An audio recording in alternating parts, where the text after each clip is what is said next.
Hello, how you guys doing? James here. You know, hope you're doing well, having a great day. Let me get my mic here so you probably can hear me. Um, I got an article, and if you nobody's an athlete, you know why sometimes you know you know when you're a black athlete, you have to be careful. If you're an athlete, period, you have to be careful. You know what kind of situation you are when you have a girlfriend or if you messing with the ladies. In this article, right online here, I want to tell you a story about out of Columbus here. This goes back to 2013. This talk you probably know about these players. They're in the NFL, but they was able to get up out of it, out of this situation. Um, but this was in the past. But this is as a serve as a warning why you have to be careful what type of women you get with your man if she don't push your button. But vice versa, if you're a woman, that be careful what kind of man you get with if you're an athlete. But anyway, I mentioned about Carlos Hyde and Ezekiel Elliott. Former Ohio State running backs faced domestic violence allegations during their time in the university and in the NFL. Carlos Hyde was suspended from Ohio State after being named as a person of interest in an assault case, but charges were not filed. Ezekiel Elliott was suspended by the NFL for 6 games after a league-wide investigation into domestic violence allegations, despite Columbus prosecutors declining to file charges. Carlos Hyde. In 2013, Hyde was suspended by Ohio State for being named a person of interest in an assault case on a woman at a bar in Columbus. Hyde was reportedly involved in an altercation at a bar, and the woman blamed he assaulted her. She's a white woman. The Columbus police eventually declined to file charges against citing the victim's decision not to press charges. Despite the lack of charges, Ohio State suspended Hyde for at least first 3 games of the 2013 season. In Ezekiel Elliott, in 2016, an ex-girlfriend of Ezekiel Elliott of multiple acts of domestic violence. The Columbus City Attorney Office declined to file charges against Elliott, citing conflicting and inconsistent information. Despite the prosecutor's decision, the NFL investigated and suspended Elliott for 6 games. So as he was going into the game, now another player was called Bryant T. Dunn, a former Ohio State player, running back, charged with domestic violence and assault. This was in ESPN. And these women accused him of assault. So let me read the story. A warrant was issued for arrest for former Ohio State running back Bryant Dunn on Friday, if I said his name right. He is being charged with domestic violence and assault following an incident last month with his girlfriend. Dunn was dismissed from the Buckeyes on July 13th, and his girlfriend requested a civil protection order against him. Dunn's girlfriend told 911 dispatcher he punched her in the mouth and choked her and was facing first-degree misdemeanor charges that very carried a maximum penalty of 6 months in jail. Once a projected possibly starter and replacement for Ezekiel Elliott, who is now a rookie in the Dallas Cowboys, Dunn's career with the Buckeyes definitely is over. This is what he looked like. There no chance for Bryant team to come back. Ohio State coach at that time was Urban Meyer, said that the Big Ten media days in the week. Dunn then battled redshirt freshman Mike Weber during spring practice, and neither player was able to pull ahead in the claims of the job, which was vacated by Ezekiel Elliott, forego his final season eligibility. Dunn's time learning seemed to give him at least of a slight edge at Ohio State training camp, which opens Sunday. Dunn leads the Buckeyes having a large field to live up to the hype in accompanying recruitment. He was a four-star projected ranked number 13 in the nation among the running backs in his class. In his final season with the Ohio State, he had 14 carries and 91 touchdowns. So Ohio State players, wow, they wasn't some stuff. I mean, but this is just here in Columbus. But there's probably been other universities where some players have had some difficult disagreement. But this isn't a heyday. This is what they look like. This is Carlos Hyde. Yeah, this is what they look like. Ezekiel Elliott. This is what they look like. And they were pretty good backs, man, when they were here. But I say this, you have to, as an athlete, as a young black athlete, you gotta be careful who you get with. And who you associate with. You gotta be careful out here. Here's the article on it, on the Carlos Hyde situation back at that time.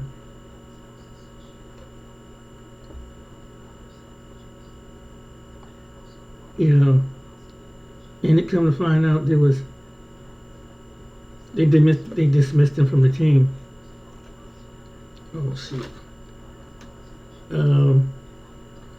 And then there was another case where these two players got up into with a rendezvous from Ohio State, and they were doing what they call sexual or two or threesome, whatever they call it, and they got caught up in some stuff, and it made news here. Let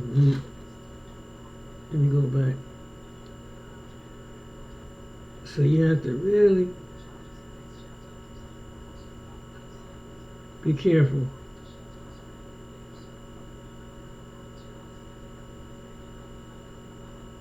Okay, oh shoot. I'm gonna show you something right quick. Oh shit. I'm gonna keep.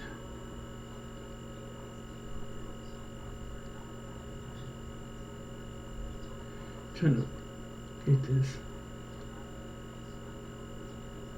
from Ohio State players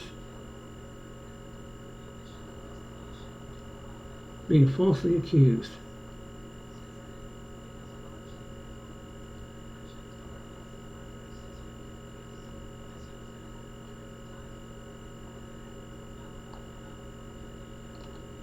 Okay. They was accused of SNR. These players right here. They were proven to be innocent. They were innocent. After all that, the girl, the young women that they got with, set them up, played the victim, and to come to find out, they lost their football career. They were some pretty good. I think they played on defense here at Ohio State. But they lost their football careers, man. It was sad situation. Come to find out, the women that got with them wanted to get with them in the bedroom. But I guess something must have happened where, she got mad or got at with some of them, or probably did things didn't go away. Then she ended up accusing them of SSA in her. But they got off though. But they lost their football careers. So I say this is that you gotta be careful what type, when if you're a father, an uncle, you have a son, and you have a natural gift for talent, they need to teach these young men that how to really, what to look out for when these women come to college. And they'll tell you any old thing. Oh yeah, baby, you cute and everything, and blah blah blah da da da. As soon as you kind of, or in the case, you decide you date a woman, and she take it the wrong way, that you don't want to be bothered with her no more. She'll pull some stuff like this and accuse you, and you got to fight for the rest of your life, kind of clear your name. And these young men never. And here's the article right here that proved that they was acquitted of S&A.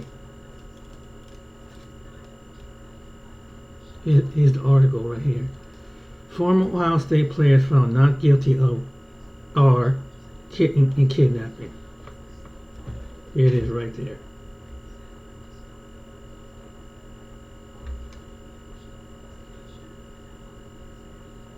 They lost their football career behind some Becky.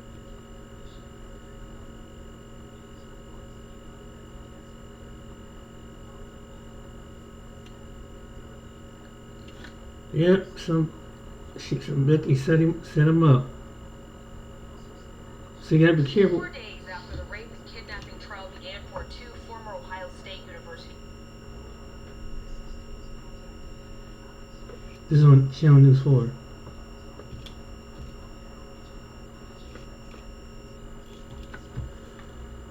Yeah, I guess it's buffering again.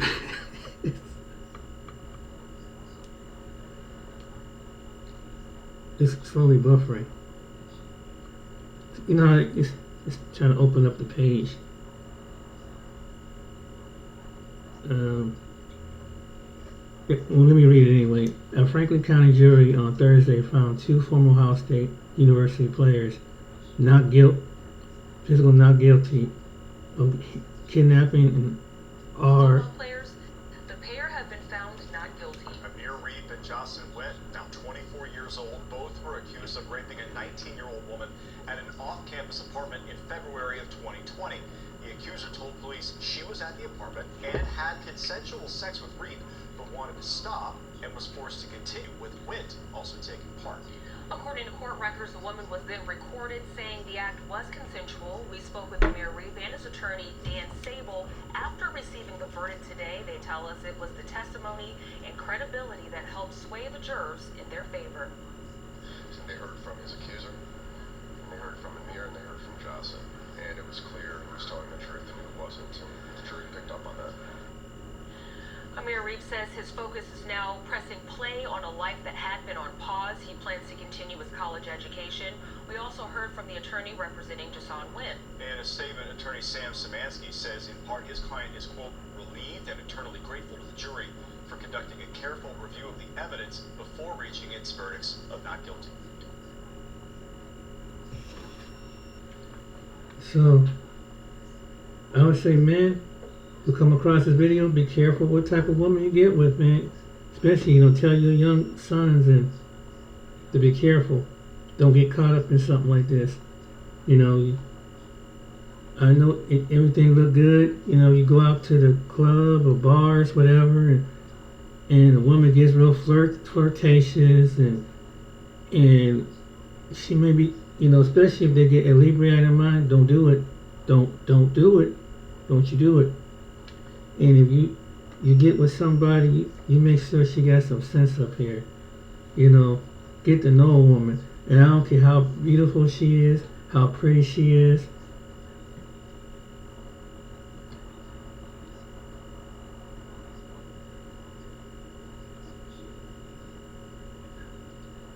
Don't do it. Don't do it. I'm telling you. Now, here's another player, Ohio State player.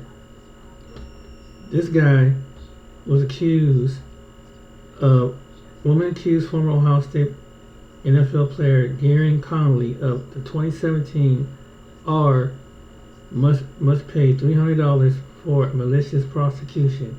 Jury finds. He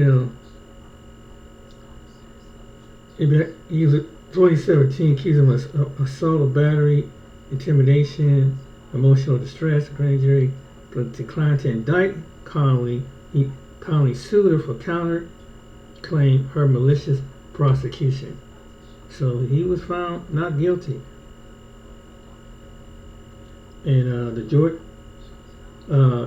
jury ordered the woman to pay Conley $300, including $100 in punitive damages as well as attorney fees. Conley's attorney, John Camillus, presented juries with the testimony from the former NFL general manager that accusation that cost Conley a higher selection in the draft, likely to shave more than $2 million off his Conley's rookie contract, but Conley asked the jury to award him $300. It was never about the money. It was always about clearing his name, restoring his reputation, Conley said. Conley, a defensive back who was a 26th overall pick, is currently a free agent with rehabbing from a 2020 injury. Camillus, with the accusation weighed on Conley for the past years. Nobody wants to be accused of a crime they did not commit, Camillus says. All the more so when it comes as a serious and as a vow of R, and all the more so you're in the public spotlight as Gary is. The woman attorney, Patrick Turner, did not respond to requests for comment. And the woman, who was 23 at the time, said that the incident testified at the trial she did not know Conley until she had already gone to the police, according to the transcripts of her testimony. She said detectives told her Conley's name, and days became for reporters learned that the accusations were going to be published stories. The incident happened about 3:30 a.m. April 9, 2017, at the Westin Hotel, and a group of her co-workers went to Barley House early that night. The bar closed. Her group was going to give the Westin, where the members had a hotel room. She testified that Conley, whose agent had booked him a hotel room in the same hotel, come up to her outside the bar and said, "We're going to the Westin." And she said she went with him because she thought he was a friend of one of her friends. She said they got to the hotel. Conley went up to his room, a bottle of Crown Royal to bring to her friend's room. Because she became uncomfortable in his room when another couple began having sex in the room, and Conley tried to pull her onto the bed. She said Conley forced her to perform oral sex, and she decided to go along with Conley because she was afraid that it would have happened if she would try to fight. She said Conley or her, they were interrupted when someone kicked at the door, and another man in the room answered the door, and she said she began arguing with Conley and another man. She and the woman went downstairs and called the police. Cross-examination pointed out the previous statement. The woman who given the police the different from her testimony. She told police 2 days later the incident that Conley came up to her Barley house and told her she was beautiful and invited her to his room with a drink. She also said that he told her he played football at Ohio State, and his agent booked him at the room. She said that she and Conley held hands on the way back to the room. The woman maintained she had told Conley she didn't want to have sex with him. she said that when Conley pulled her to bed, she got up and told him that she wanted to watch the two other people in the bathroom. Conley said they were going to make our own fun on the bed. She said, "No, we're not." Cummins pointed out that she made that comment and she discussed engaging in other sexual acts with Conley. She acknowledged that Conley may have believed that the encounter was consensual. The woman testified she suffered sustained constant panic attacks since the incident, after seeing reference to Ohio State can trigger them. She also said before the encounter she had planned to move to Miami to start her career, but that dream died.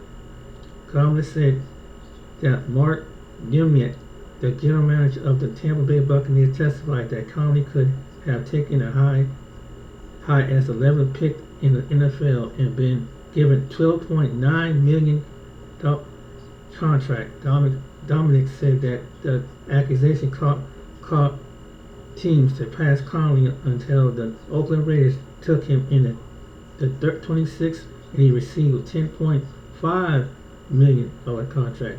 The Raiders traded Conley in 2019, said that the Houston Texans released him after spending the entire 2020 season on entire reserve at the ankle injury and required surgery. Cummins said that Conley is rehabbing the injury and has plans on to return to the NFL.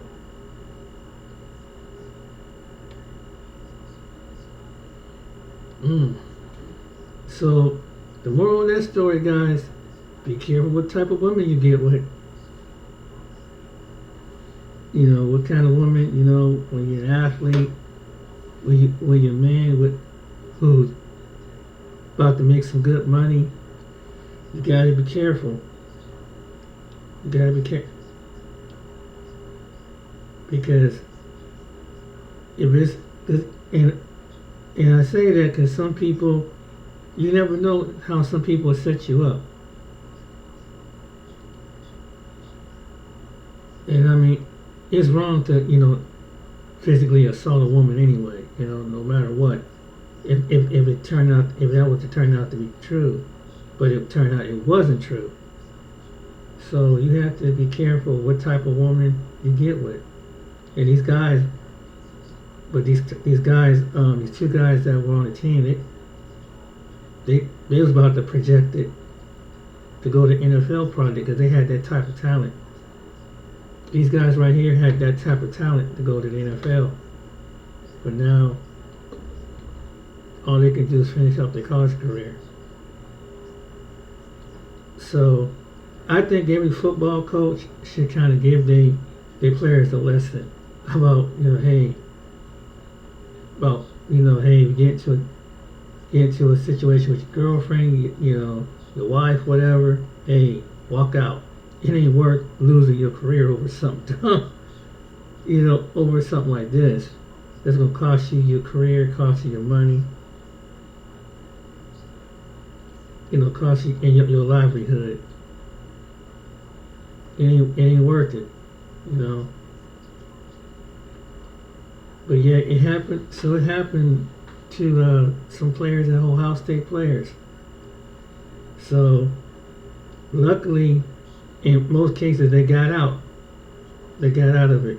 But what it is probably and they're not the only. I'm just pointing out Ohio State, but there are other players in other probably states and cities that have had accusations being accused of SNR and stuff like that. And like I said, there's some slick women out there, man. They tell you, "Ooh, he's cute," and you might flirt with him, whatever, and everything going well, and you do something wrong,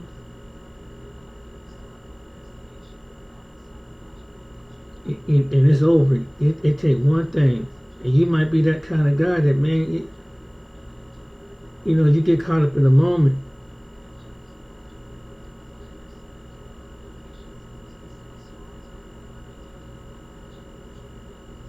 And next thing you know, your career is gone.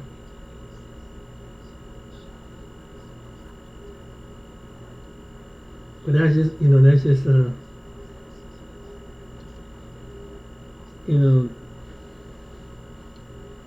gonna give you a couple examples here that one of the famous one was a long time ago was this guy. You probably heard about this story.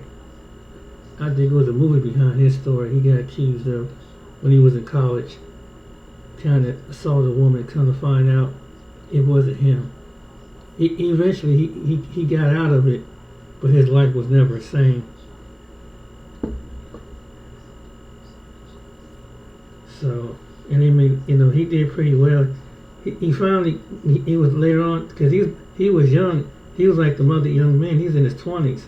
So when that incident happened, it cost him his football career. But he was able to get out, taking 5 to 7 years. So he was still young enough, and he worked himself up to get back in the NFL. But I think he did like a year or two in the NFL, and he ended up retired. So you have to be very careful what kind of person you get with. And that's messed up, man.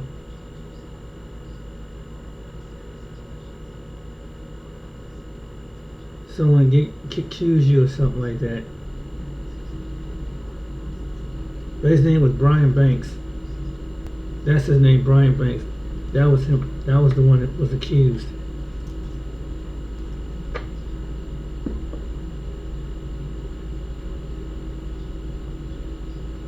And he was at the top of his career, man.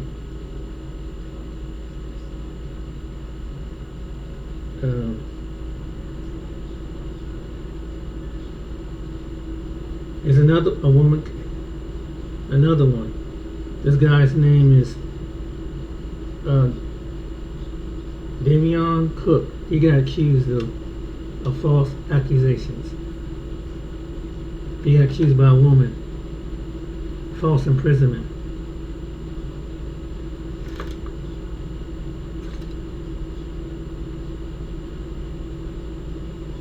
He's a Vikings player.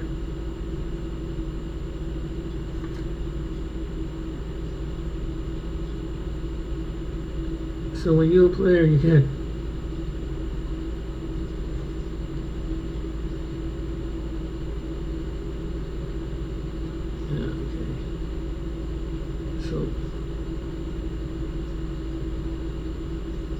But yeah, there's some of these people that get accused.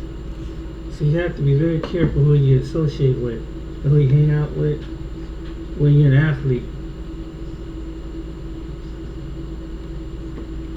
Just because you just never know when someone's gonna set you up. And of course, it happened to white athletes too. These were the Duke lacrosse players that got accused of raping a woman that was black. I'm sorry. Our woman was black, and they lost their careers. So it can, once in a while, it's rarely, but it can go that way too. So whether you a man, to go for any man, that can happen. So when it comes to these women, man, you gotta be careful.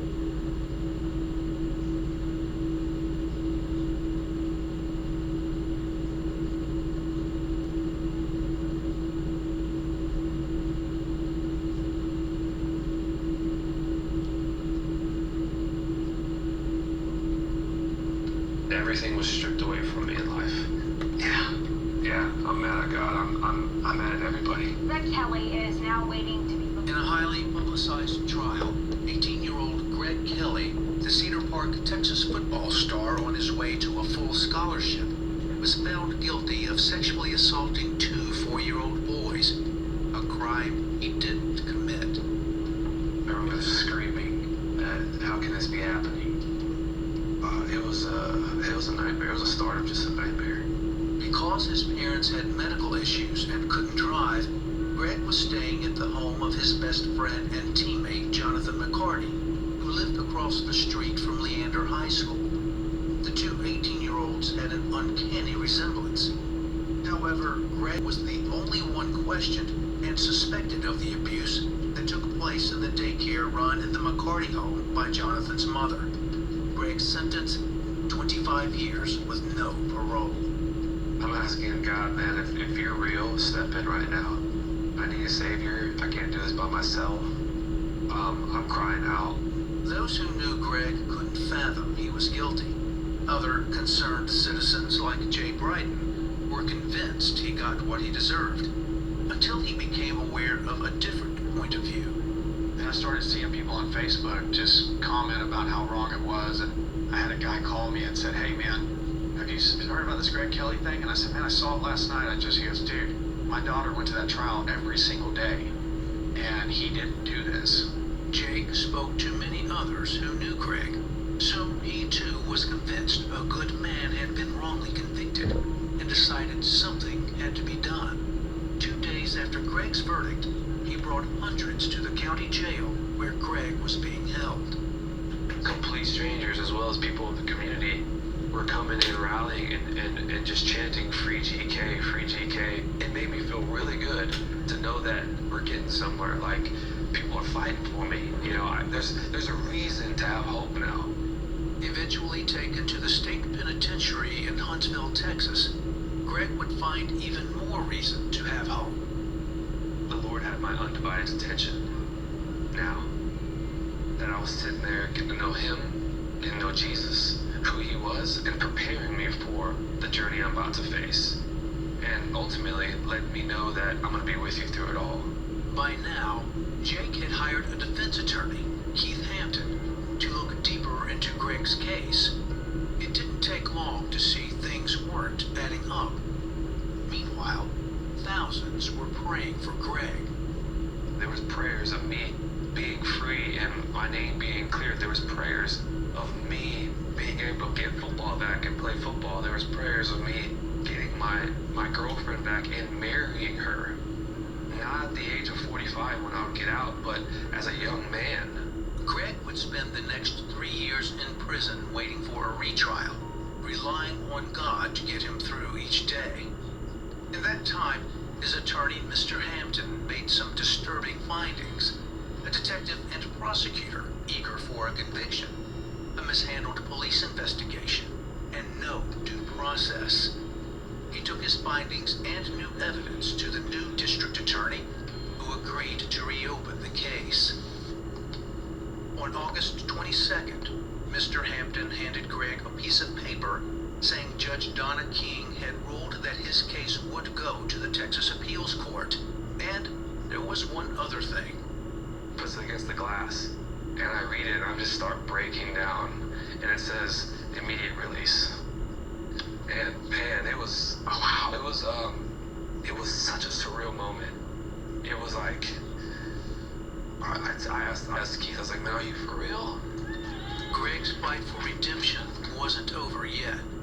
Out on bond, he went home to his family, where he had to wait for a decision from the appeals court. I just knew that tomorrow I could get stripped away from everybody again and get thrown back into prison. In November 2019, 6 years after being found guilty, a now 24-year-old Greg Kelly appeared before Judge King. His conviction had been overturned, and he was declared innocent of all charges. It was one of the most wonderful moments I've ever had in my life. I'm young, and I got a lot of life left to live. As of today, no one has been charged for sexually abusing the two boys, including Greg's former friend and lookalike Jonathan McCarty, who was later convicted of other sexual crimes. As far as Greg, he went on to play one season of college football at Eastern Michigan University. He married his high school sweetheart, Gabri, opened an axe-throwing business, and is currently finishing up his business degree at the University of Texas in Austin. As tempting as it might be to hold bitterness against those who wronged him, Greg says he can only point to Jesus Christ. It's so crazy to say that prison is a place full of hate, but it's where I learned how to love. And the more that I got to understand Jesus and what He did for me, right, bearing that cross, shedding His blood for me, for my sins, and to choose to live the very best life in His honest reflection that I can. And that means forgiveness.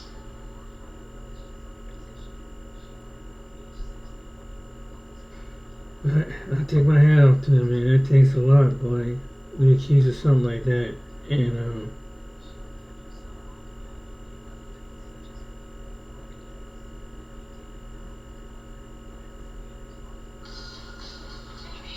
Work here? Every shoe for every athlete? Yeah, Knicks. I walk into a courtroom, a convicted sex offender,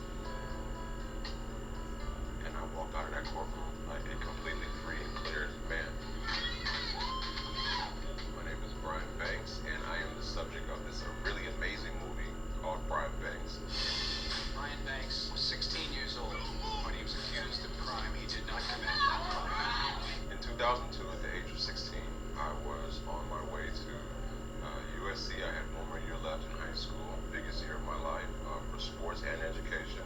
During that time, I went to a known makeout spot with a girl that I've known since middle school, and we kissed and we made out. That was the extent of it, but by the end of that day, I was being arrested and accused of kidnapping and rape. Almost 9 months into fighting this case, that I was presented with this plea bargaining opportunity.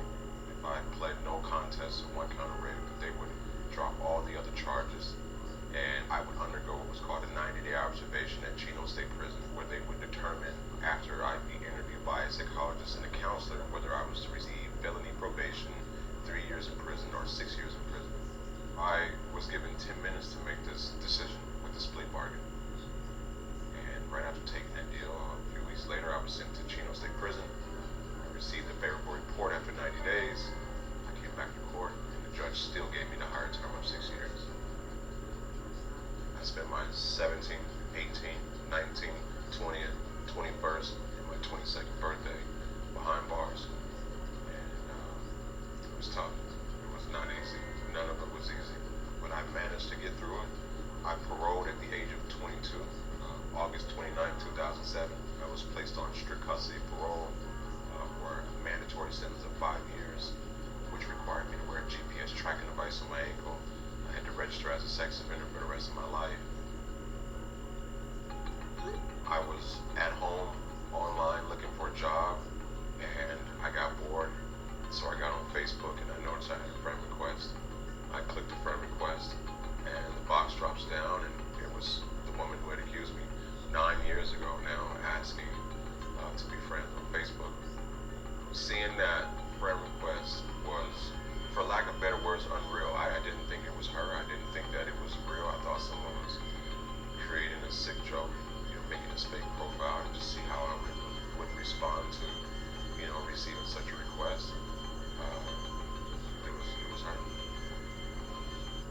A lot of me fighting for my life and to clear my name was done on my own, and I did everything that I could, filing my own appeal, reaching out to numerous different attorneys, to contacting the California Innocence Project numerous times, all the way to the point to where I was successful at capturing the person who was responsible for all of this on tape, recanting everything that they said had happened. May 24th, 2012, I walked out of that courtroom a completely free and cleared man. Right after that, one of the first questions was, now that you got your life back, what's next? And I said, I want to play football. Do you think you'll get another shot at the NFL? Signing with the Atlanta Falcons, that was a dream come true. You know what? Better than a dream come true, it was dreams restored. I was given a dream back. I had an opportunity to play with the Falcons for 4 games before moving on to do a host of other things outside of football. The talk began that this story seemed like a story straight out of a movie. I have this really amazing guy by the name of Aldous Hodge who plays me in the movie. A super talented actor, but an even better person in real life. I'm thankful to have him on my side. Because the exact words is, I don't want to act this out. I want to become who you are. I can honestly say that beyond this film, he's one of my best friends. He's such a great guy. He's humble. He's wise. I'm so impressed with the way he embodied my character, my life story, and put so much energy and emotion into making sure that the message is conveyed the right way. it was very tough for me to watch film for the first time. I remember I went to a private studio and watched in the theater by myself. I was left to myself to watch this film, and I think every emotion that I had been keeping inside of me, everything that I had gone through, just surfaced in that moment, and I was proud with the final product. I feel that this is a message for people that we can no longer allow people, innocent people, to sit in cages like animals for things that they didn't do. This is also an inspirational story of how to see situations and not allow them to deter you or stop you from being where you want to be in life, to not allow one moment in time to dictate the duration of your life, that no one will work harder for you than you in the things that you want in life. I'm a dad now. I got a 6-month-old boy, and he's already busy. He's crawling, he's pulling up on things and standing up. He's saying mama and baba already. He's sitting up on his own. So he's an amazing kid that's doing some great things. That's my life now. I'm still advocating for those who can't speak for themselves. I'm on the advisory board of the California Innocence Project, and I'm on the advisory board of the National Registry of Exonerations. I'm still marching. I'm still, tweeting and talking about injustice. I'm still standing up for those who can't stand for themselves. I wrote my own book, my memoirs, entitled "What Set Me Free." So I'm pretty much in that same lane of fighting for truth, fighting for justice and equality, and I'm using my hardship and traumatic experiences as fuel. So, congratulations to him. And this is, young men out there, be careful who you get with. The message, what kind of woman you get with. Thank God, I never had, the women I met in my life that I came across that never did some stuff like that.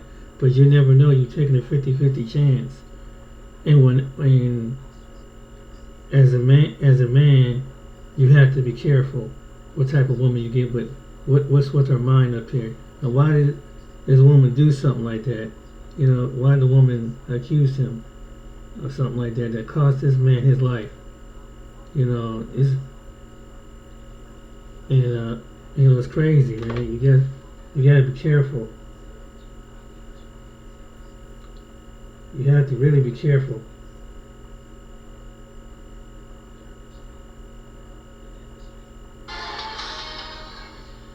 A promising college football player's life dreams shattered as he was falsely accused of rape. His accuser, 19-year-old Nikki Iovino, told police that she went to a party where 2 football players forced her to have sex in a bathroom.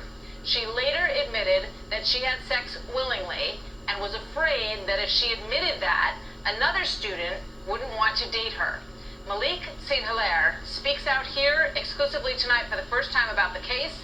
But first, Trace Gallagher live in our West Coast newsroom with the backstory here. Hi, Trace. Hi, Martha. At the time, Nikki Iovino was attending Sacred Heart University in Fairfield, Connecticut. She claimed the incident happened at an off-campus party, that 2 Sacred Heart football players pulled her into a bathroom, took turns holding her down, and sexually assaulted her. Iovino claims she repeatedly told the men she didn't want to be there, that she had friends waiting for her outside, and to please let her go. Both men admitted having sex with her, but said it was consensual. The players were not arrested, but one lost his scholarship, and both said they were pressured to leave school while they awaited disciplinary action. Then Nikki Iovino drastically changed her story, admitting in a sworn statement that she made the whole thing up because, quote, it was the first thing that came to mind, and she didn't want to lose another male student as a friend and potential boyfriend. The document goes on to say Iovino hoped that when the other student heard the allegation, it would, quote, make him angry and sympathetic to her. Iovino was sentenced to a year in jail for falsely reporting an incident and interfering with police. Malik St. Hilaire, one of the players wrongly accused, says he spent 18 months trying to keep his name out of the news, but finally he felt compelled to appear at the sentencing to talk about the significance of Iovino's actions. Watch. My life has been altered and shaped in ways that nobody here could imagine. I just hope that, she knows what she's done. The fact that my life will never be the same. Like, I have anxiety, I have, PTSD from this. Iovino made more headlines during her sentencing by appearing to roll her eyes and smirk several times. Her attorney claims she was simply moving rolling her eyes in innocuous ways, adding that she was forced to stand in handcuffs for 30 minutes and couldn't get her hair out of her eyes. He called reports of her bad behavior a manufactured storyline. Martha. Trace, thank you. Joining me now exclusively, Malik St. Hilaire and his attorney, Frank Riccio. Welcome to both of you. Good to have you here. Thank you. So you're a football player, you're a Sacred Heart. In high school, you were a wide receiver, most valuable player, team captain, right? Serious about what you were doing. So you go to college, you go to this off-campus party, and like that, your life has changed. But what was your reaction when you heard what she was accusing you of? Well, to be honest, it was crazy. That was the biggest type of accusation somebody can make. Like, the only thing close to that is murder. And that was just to have a sister and a mother and just people that I care about, and somebody to accuse me of that. It was life-changing because, you know, people don't look at you the same way. People don't talk to you. People, you know, everybody, especially because of how everything played out, I didn't even have a chance to even clear myself. So automatically I'm looked at as something and someone. And you felt like everyone automatically believed her? No, not automatic. People that knew me, they knew better. You know, but just people, if you didn't know this story and you just heard of it, all you hear is somebody is accused of that. And because that was the case, it was just really hard to go through things, you know, to be an accusee of that. What did her claim do to your life? Really, it really did a lot. At that moment, I had to leave school. We were suspended from school, weren't allowed to attend classes. And then when trying to get back into school was very difficult because we no longer had the aid that we had, scholarships that we had. Did you lose a scholarship? I wasn't on football scholarship at the time because that year I decided, that semester actually, I was trying to transition into communications, but I was on scholarship. I had received scholarships from Harlem Week and from things that I did within the community of New York City. So from that, it was just crazy because I didn't even have opportunity to gain those things and to transition my life into what I wanted to transition into. Tell me about the moment that you learned that she had recanted her story, that she was admitting that it didn't happen that way. Well, at that moment, it was a breath of fresh air, a little, you know, because it was like finally she's telling the truth. Like finally she's coming out and saying what really happened. Because, you know, but still at that moment, you know, I was still out of school. I was still having difficulty. So even though she may have come out and tell the truth, the damage had already been done. Were you angry?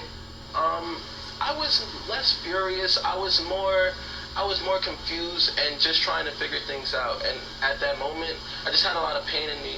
And what I did is I really just, you know, turned my pain into passion.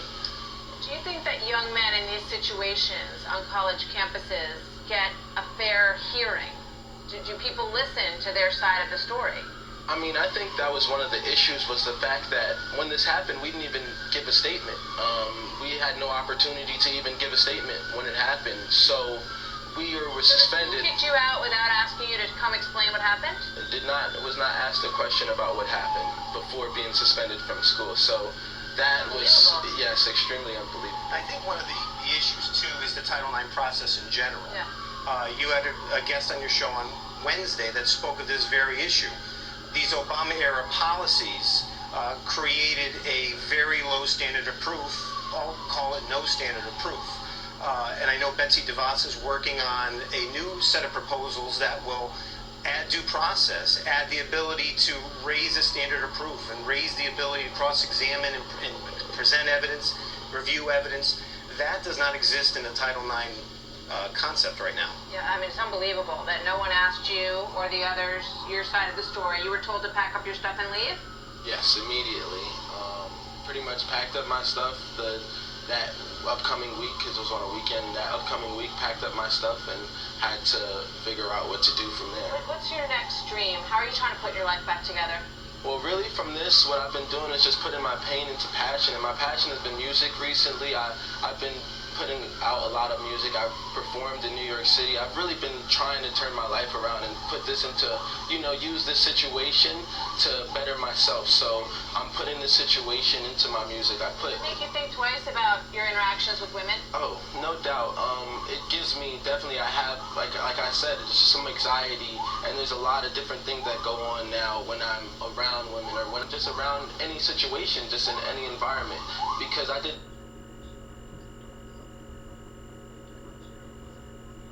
I don't blame the brother. I mean, I don't blame him, man. These women are emotionally unstable. They have a lot of women are very emotionally, and even now, it takes time. Even the men at my age, you have to be careful what type of women. You just never know. It sounded like she was just toxic. These, and we don't ever hear about the men that are the victim of being accused of something like that. And when all she had to do was cry her tears, and he lost everything just like that. And you gotta be careful of these, any woman, but especially these Becky's brothers. You gotta be careful. I don't care if they tell you they can do everything to you, make your mind do things in the bedroom. You don't know what her motive is. If she ain't your steady girlfriend, bro, if she ain't trying to be your wife and trying to be loyal, hey, hold off until you find a woman. Till you find a woman that you can be with, intimately and everything. But don't go around picking up these girls, man. Some of these women off the hook, because you don't want to end up like these guys. And men, if you got younger boys or sons that your uncle or somebody, tell them about stories like this. Who was in school.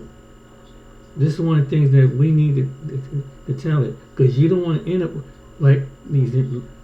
Basically they got out and being falsely accused, and don't be caught up in just in the looks of a woman.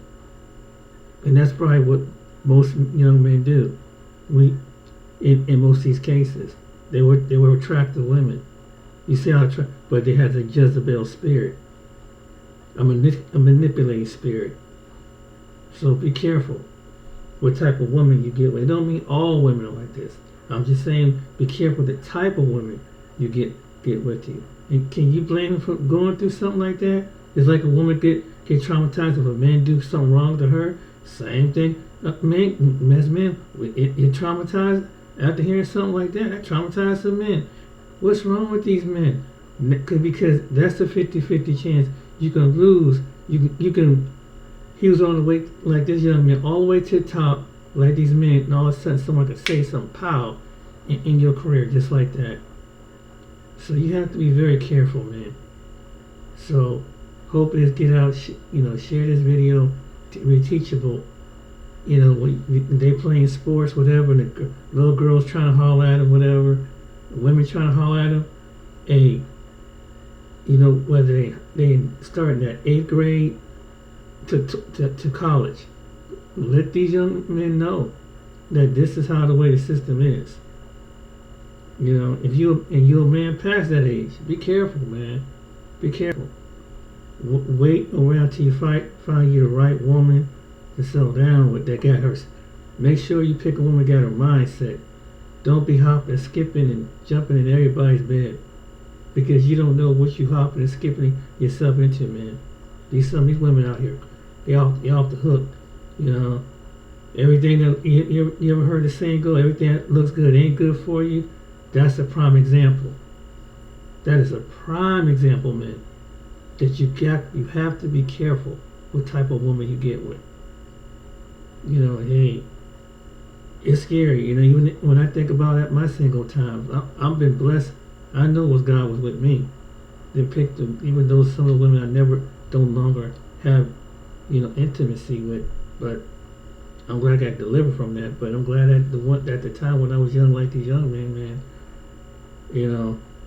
be careful. So I hope you like his videos, like and subscribe, share it with somebody, share it with your sons, share it with your nephews, because you never know. So because you can be like them athletes from Ohio State to to these other places. You don't want him like Brian and the other guy going behind bars for the penitentiary. And you know, some people went, "Oh, I didn't know," and I had something happen to my buddy, but it wasn't nothing like that. But it happened to him. His ex-wife did him wrong by accusing her of one of her kids, and it kind of found out he never did that to her kids. Then she went out there and started some stuff and tried to get him in trouble with the neighbor, get him into an altercation with the neighbor. So he come out as, you know, being an overprotective husband. He went to go confront him, you know. But he's gonna find out she told a fib about that. As I said, you have to be very careful what type of woman you get with. Be very careful. You know, he did about 10 years in prison, and from what last time I talked to his family, it's taken some time to bring him back to where he was. Just I'll let you know, man. It's just that you just never know. Hey, you know, sometimes it's good to be single till you meet the right one. That is so true. So, all right then, guys. Take care. Be blessed. See you on the next video. Bye-bye.